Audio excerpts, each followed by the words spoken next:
फूट करके रोने लगी। इतना दिनों के बाद रोती है गले से लगकर राम जी से। तो राम जी कहते, माँ क्यों रोती हो माँ? क्या भरत आपको कष्ट देता है? क्या भरत आपको कुछ कहता है माँ? क्या भरत आपको कुछ कहता? बोलो माँ। अरे आप मेरी मैया हो, आप मेरी माँ हो कैकेयी माँ। तो कैकेयी माँ रोते हुए कहती है, राम भरत मुझे माँ नहीं कहता है। एक माँ के लिए सबसे बड़ा कष्ट क्या होता जानते हैं? बेटा माँ कहना बंद कर।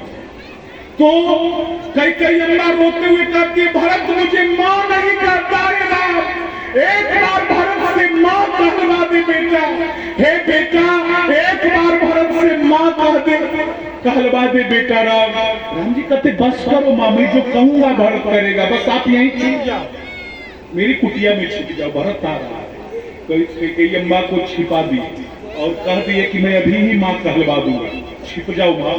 छिप गए। और भरतलाल जी आए ना, तो राम जी कहते, मेरे भाई भरत तो मेरे हर आज्ञा का पालन करता है ना। तो भरतलाल जी कहते, तो सब आप जानते, तो ये पूछने का क्या जरूरत? तो मेरे आज्ञा का भी पालन करोगे ना भरत? तो भरतलाल जी कहते, भैया मैं आपके हर आज्ञा का पालन तो करता ही हूँ, तो आज भी जो मैं कहूंगा वो करोगे ना भरत? तो भरतलाल जी कहते, बिल्कुल करूंगा भैया, लेकिन आप मुझे ये नहीं कहिएगा कि मैं कैकेयी को मां कहूं।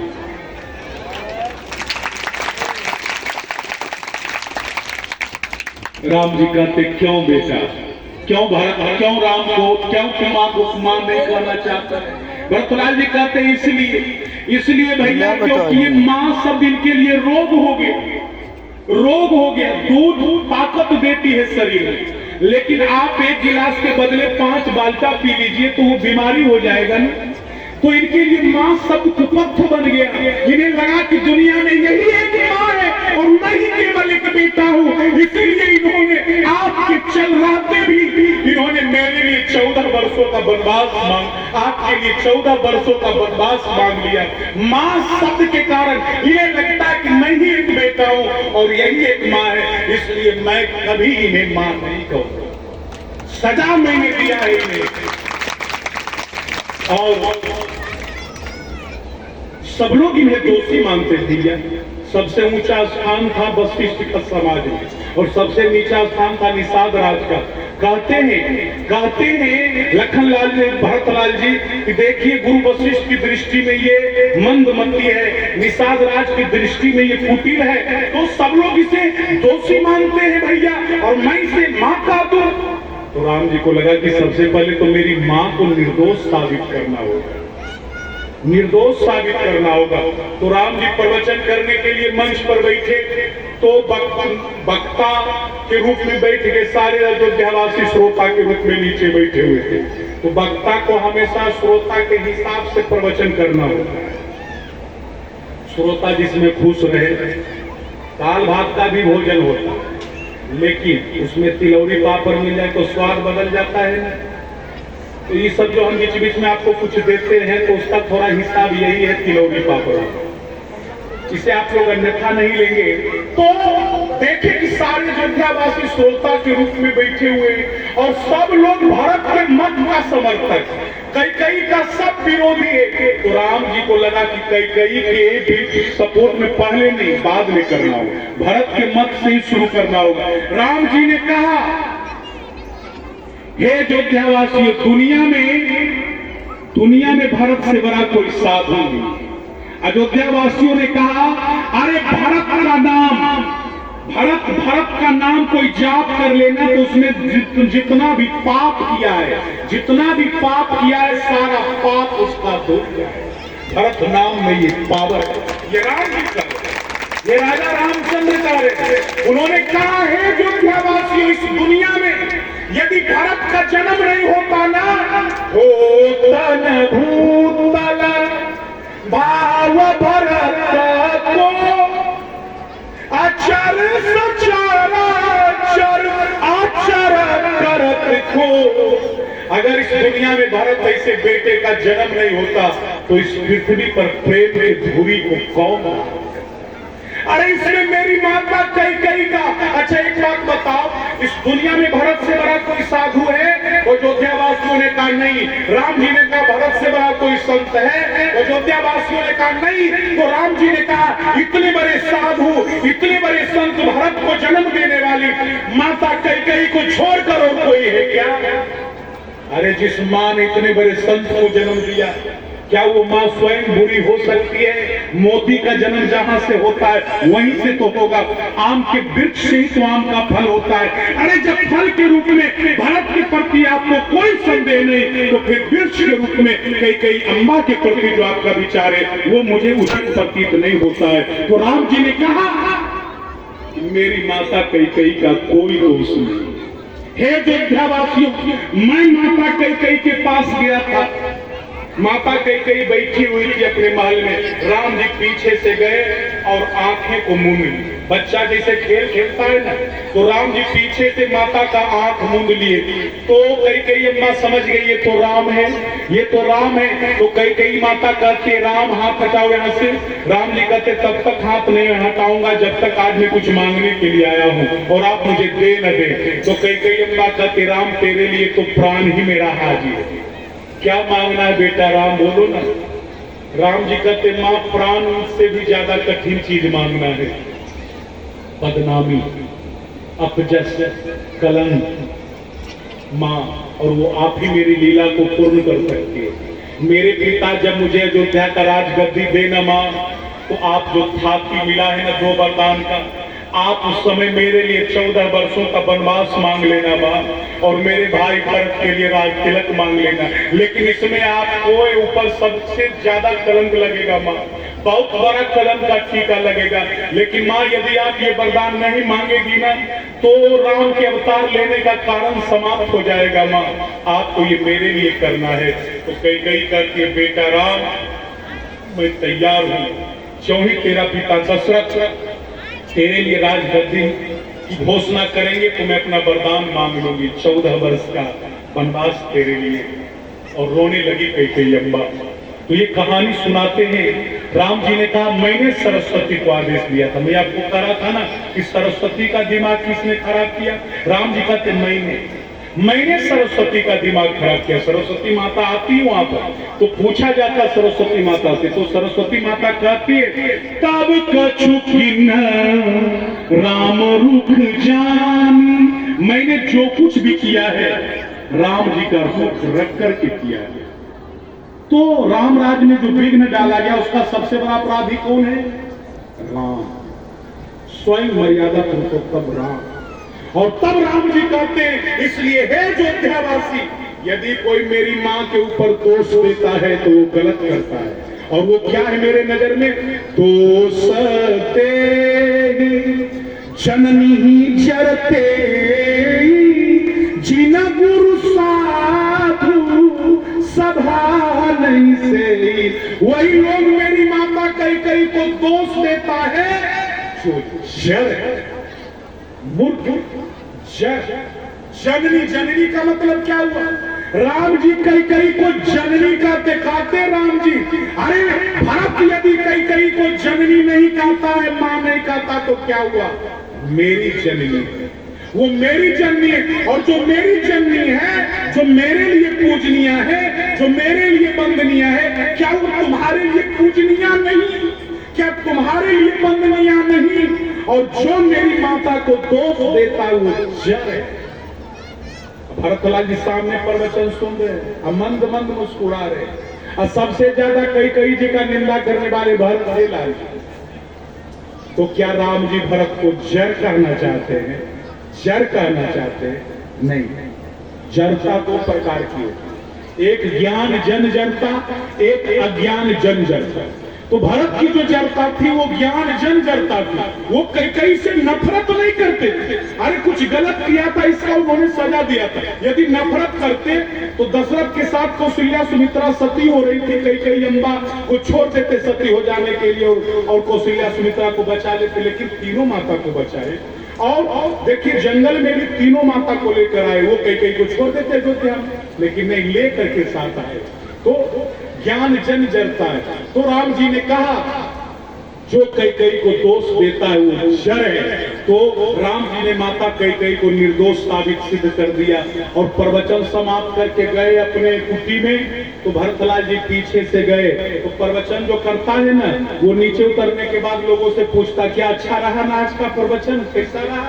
तो लोग यदि कह देता नहीं खूब बढ़िया रहा तो बेचारा खुश रहता है। कुछ लोग पूछते हैं, तो राम जी भी प्रवचनकर्ता के हिसाब से पूछते, कहो भरत कैसा रहा मेरा आज का प्रोग्राम? तो भरतलाल जी कहते प्रवचन में कोई खास दम नहीं, प्रवचन में कोई खास दम में नहीं। तो भरतलाल जी कहते ये क्या बोल रहा है? अरे तू तो मंद मंद मुस्कुरा रहा था मेरा प्रवचन सुन करके। पूरा भरतलाल जी कहते हैं भैया प्रवचन में इसलिए दम नहीं था क्योंकि सब बात आप झूठे बोल रहे, आप जिस मां को महान साबित करने में लगे हुए वो तो मैं मानने के लिए तैयार ही नहीं। मैं तो ये जानता हूं एक अपराधी आदमी किसी के गर्दन पर वो सामान रख करके कहे ये बोलो, तो वो जो आदमी बोलेगा वो अपने मन से बोलेगा, वो सामान के डर से बोलेगा, तो सामान के डर से बोले। तो मैं तो जानता हूं ना कि मेरी माता कैकेयी ने बलात् मेरे पिता दशरथ के मुंह से 14 वर्षों का वनवास निकलवाया है। मैं तो जानता हूं कि मेरे पिता की इच्छा यही थी कि राम को राजगद्दी मिले। मैं तो ये जानता हूं ना, तो मैं भला क्यों आपकी बात को मानूंगा?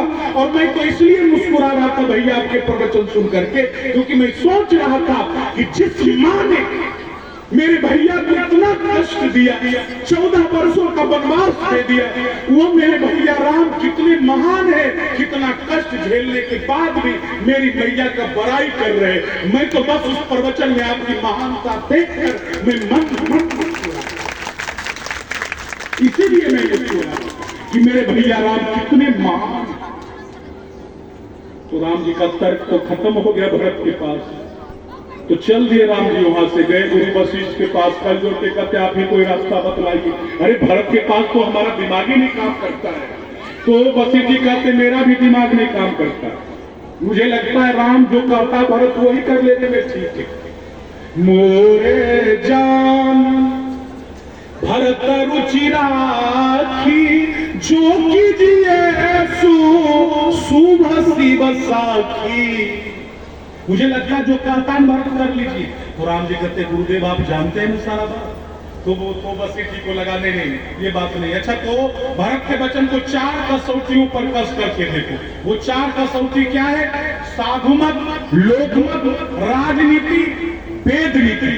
4 कसौटियों पर कस करके देखो। तो 4 कसौटियों पर कस करके देखा गया, जो वेद नीति का मत होगा राजनीति का नहीं, जो राजनीति का होगा वो वेद नीति का नहीं। सज्जनों जब हनुमान जी को लंगड़ा में बानर सब पकड़ लिया ना, राक्षस जब पकड़ लिया बांध दिया था, तो जब हनुमान जी बंधन में आ गए तो कोई लात मारता, कोई घूसा मारता, कोई थूक फोड़ देता, गाली देता।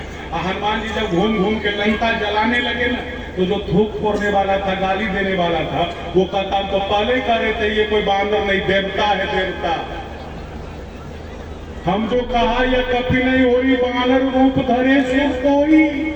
अब सोचिए लोक मत वाले जो लोग हैं कब आपको देवता बना देंगे, कब गाली दे देंगे, थूक फोड़ देंगे, इसका कोई गारंटी नहीं। अब वेद नीति राजनीति में भी अलगाव, जो राजनीति का मत होगा वेद नीति का नहीं। राजनीति का लक्ष्य प्रेम, वेद नीति का लक्ष्य श्रेय। राजनीति वाले लोग तुरंत का लाभ देखते हैं और वेद नीति वाले लोग अनंत जीवन का लाभ कहां मिलेगा उस लाभ को ढूंढते हैं। तो मिल गया राम जी को रास्ता। राम जी ने कहा भरत मैं तेरे साथ चलने के लिए तैयार हूं, मैं तेरे साथ अयोध्या चलने के लिए तैयार हूं। राम जी ने अपना खराऊं उतारा और कहा मेरे भाई भरत, जानते हो ये खराऊं कौन है? साक्षात मैं सीताराम, मैं सीताराम खराऊं का रूप धारण करके तेरे साथ अयोध्या चल रहा हूं मेरे भाई, और एक सीताराम के रूप में रहकर माता पिता की आज्ञा का पालन करूंगा भरत, एक माता पिता की आज्ञा का पालन करूंगा। भरतलाल जी खराऊं को अपने सिर पर उठाते और उस खराऊं को भरतलाल जी उस राज सिंहासन पर रखते हैं। ये भारत है ये भारत है जहां 1 इंची के लिए भाई भाई का मदद कर देता है। वहां सीख दिया गया है रामायण में कि एक भाई ने भाई के लिए राज का त्याग कर दिया तो वो भाई उस भाई का खड़ाऊ उठा करके उस सिंहासन पर रख दिया। और भारत में ही ऐसा हो सकता है कि एक सिंहासन पर 14 वर्ष तक एक भाई ने भाई के चरण पादुका को राजा मान लिया और सारे बात उनसे पूछ कर भरतलाल जी करते। ये केवल भारत में ऐसा हो सकता। सज्जनों, जब राम जी रावण का वध करके अयोध्या लौटे तो अपना बलकल वस्त्र उतारने लगे। तो राम जी ने कहा तो श्रीया माँ से कि बड़े को छोटे को कुछ देना चाहिए, तो मैं कुछ देना चाहता हूँ, मांगो भरत।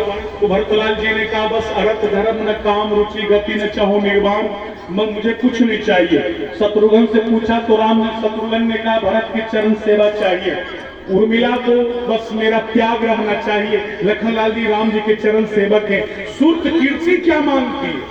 सुरत कीर्ति कहते हैं भैया जो मैं मांगूंगी दोगे ना?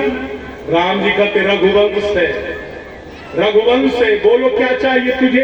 तो सुरत कीर्ति कहती है प्रभु आप जो आए ना 14 वर्ष वनवास के बाद, जो आप बलकल उतारे हैं ना, जो बलकल उतारे वनवासी का बेस उतारे हैं, वो बलकल मुझे प्रसादी के रूप में दे दो।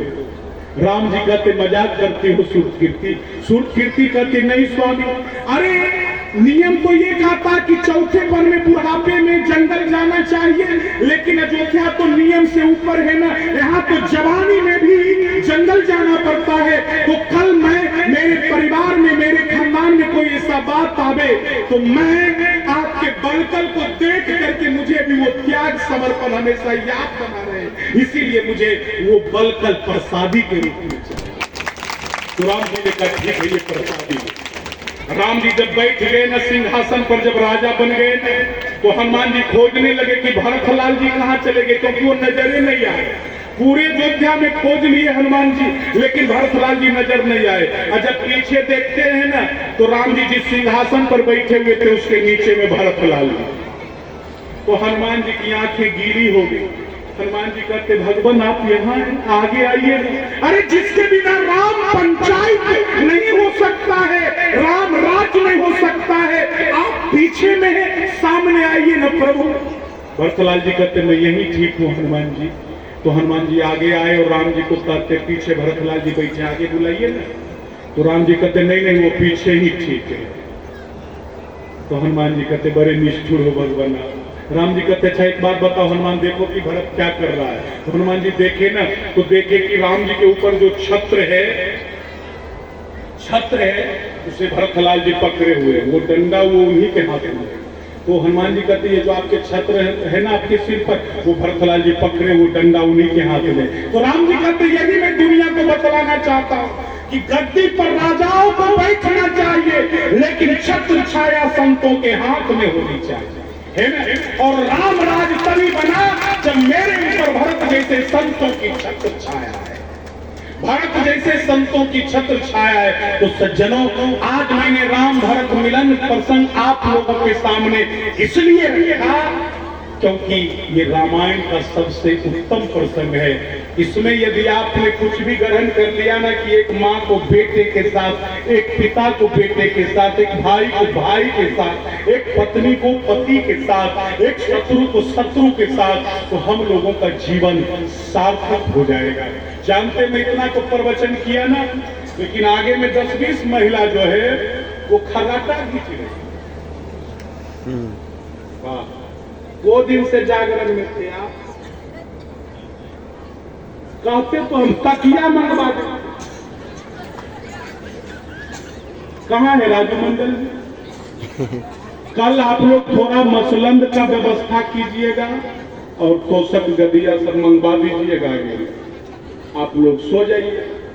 आगे में बैठने में बड़ा ताकत लगता है ना। बतलाइए, मेरा यहाँ पर कलेजा पिघल रहा है बोलने में, और आपका कान कितना मजबूत है कि आगे में बैठकर नींद खींच रहे हैं। एक दृष्टांत के बाद मैं वाणी को विराम दूंगा। आप लोग तब तक